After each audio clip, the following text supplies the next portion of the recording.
Okay, I'm going to start breaking it down. Comes to disease and treatment and what it takes. So you have a few different types of diseases with koi.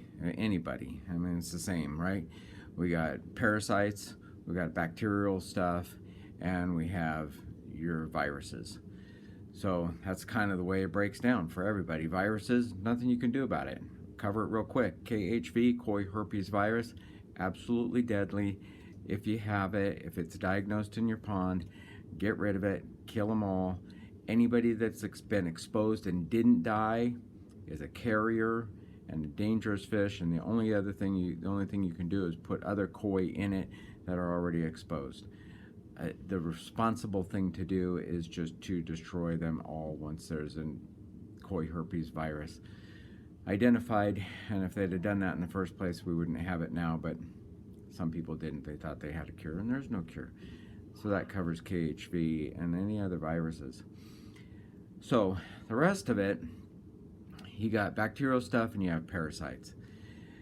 If you don't know what you have, assume parasites first, because it's the simplest, easiest thing to treat.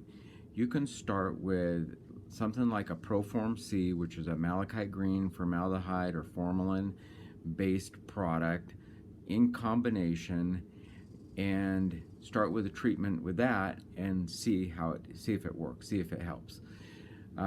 It's a little bit of a guessing game. When you're on your own, this is it. I mean, we have to do what we can do. So you start there. See if it helps.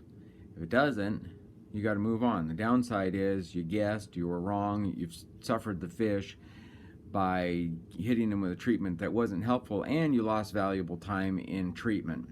So that's the downside to doing it that way. The other side of it is, well, if it's a bacterial thing, what are you going to do about it anyways?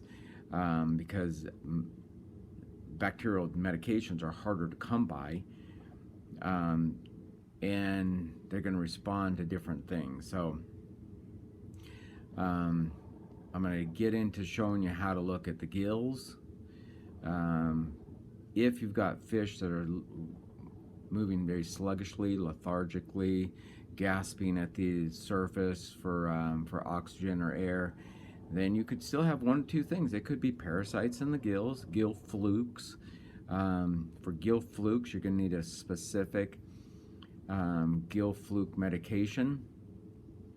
Your malachite green formaldehyde is not going to help that, so you'll need something specific for flukes. But if it's bacterial, then you got to have something specific for a bacterial gill infection. You can look at the gills, and I'll show you and how to handle fish. But if generally, basically, if you grab the fish around the snout, with your hand, and just grab them right around the nose, so they can't swim through your hand, then they're not going to try and swim through and get away, and they don't back up real good. And then it's just a quick flip move. Okay, so you grab the fish and flip them.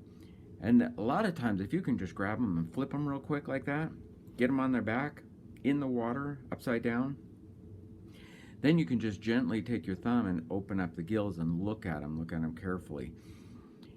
If you see blotchiness, gray splotches, that kind of eaten away tissue, that's more than likely going to be bacterial. It's hard to know, because you got to look at healthy gill tissue first to know what healthy gill tissue looks like, and then compare it.